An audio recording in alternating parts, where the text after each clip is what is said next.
the big news, and it's absolutely Huge. massive. The It's news is the Chelsea owner, Roman Abramovich, has been sanctioned. Now, throughout the next hour, we'll be talking to various people and we'll find out exactly what it means from all different perspectives, from the players, from the managers, to people that work, people working in and around the ground as well.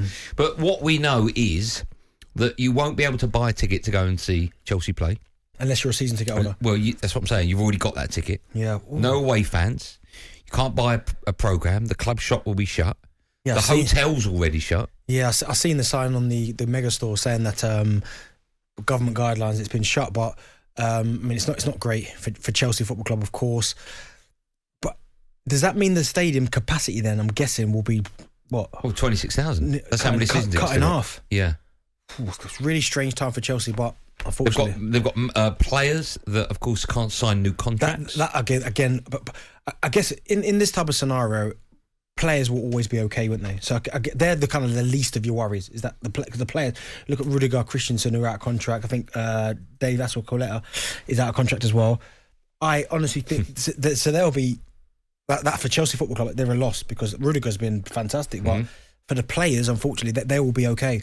It's what happens to everybody else. And also, there's links to the manager today. I say links. Jamie Carragher's come out and said that United should pull out all the stops and go and get Thomas Tuchel. We're a mile from that actually happening, but the point is, there's so much uncertainty now surrounding Chelsea. Yeah, when he put that out there, I couldn't quite understand how Manchester United would be able to do that by getting Thomas Tuchel out, but that is exactly the type of calibre of manager that Manchester United should have. Yeah, Someone like Thomas Tuchel. Step up as well from Chelsea to Man United. What? It's a step up. I don't know about that. It's a much bigger club. It's a bigger club. If you talk about where the two teams are now, and I'm not talking about now. I'm just talking about as a manager. Okay, but who's closer to winning something? I know, but as a manager, you have aspirations to manage one of the big heads: Barca, Real, Man United's in that bracket. Yeah, I'll give you that. But it's still, I think, performance-wise, a step backwards for Thomas Tuchel. Yeah, but he's going to have to build. But anyway, that's a long way off. Do you know what I mean? It has been an incredibly busy day at Chelsea, of course, after the news broke that Roman Abramovich has been sanctioned. Say his name properly. That's how you say it, Roman Abramovich. Cully's joining us in 10 minutes. He'll confirm that, right? Anyway, he has been sanctioned. talkSPORT's football reporter Alex Crook has been outside Stamford Bridge today.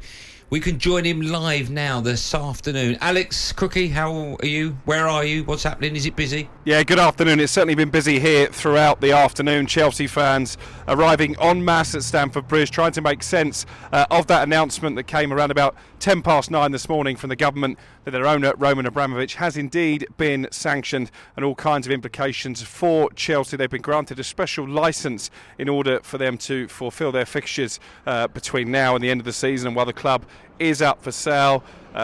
When that sale will now take place, I think is open to conjecture. I think the immediate step is that Chelsea will seek talks with the government. They released a statement to that effect earlier this afternoon, and as I understand it, central to those talks will be these spending caps that have been put in place: £500,000 to host a home game here at Stamford Bridge and £20,000 to travel to away games. Speaking to people across the Premier League, I think it's unrealistic that Chelsea can put on a home game for such little amount of money. They're still in the Champions League, and again, it's unrealistic they'll be able to travel to European away games for £20,000.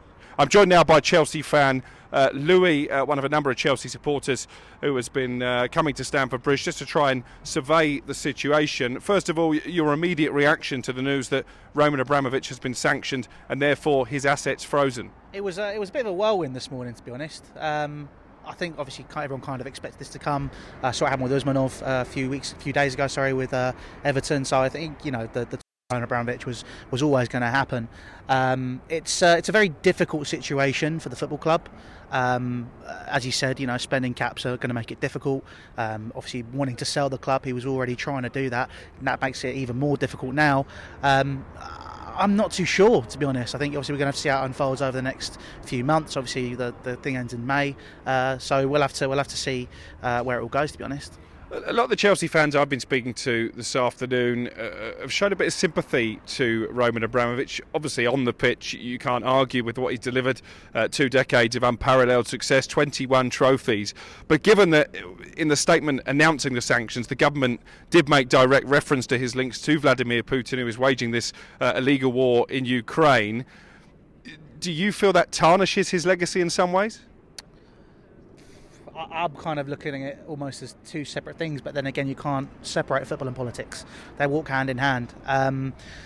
Look, for me, what he's done for Chelsea has been amazing. From a footballing standpoint, as you said, he's done so much for us, and even off the pitch. We look at the COVID outbreak, what he did for the NHS while Boris was having his cheese and wine parties and the quiz nights. It says a lot what he's done to try and help. He's also said he released two statements. Obviously, when he first said it, it was a little bit vague in terms of where the money was going to be going. Once the sale happened, he said obviously now all those finances are going to be going to Ukraine, all the net capital. So we'll have to see what happens, but look, it's difficult, and it's always been difficult being a Chelsea fan. But then again, let's look at Newcastle, let's look at Man City. There's clubs which have got the similar positions and nothing's being said. And obviously, we can talk about obviously Newcastle and Man City. They're saying, well, it's not happening over there now. There's not an ongoing war. There is. It's just not being reported. So look, for me, it's a very difficult situation. And you can't say that there's nothing going on, because having seen a government statement released today, they released it, and Henry Winter obviously mentioned it on Twitter earlier today. You can see that there are some different issues and stuff raised with Roman Abramovich. So there is a connection of some description. So we've just got to see how it all unfolds really over the next few months. Right behind us, Andy and Darren, there are cutouts of some of Chelsea's current stars. Among them, their record signing Romelu Lukaku, Kai Havertz, who scored the winner in the Champions League final, and N'Golo Conte as well. You do wonder what the future holds for this star-studded Chelsea team on what is the club's 117th birthday. Certainly not a day of celebration, though, here at Stamford Bridge.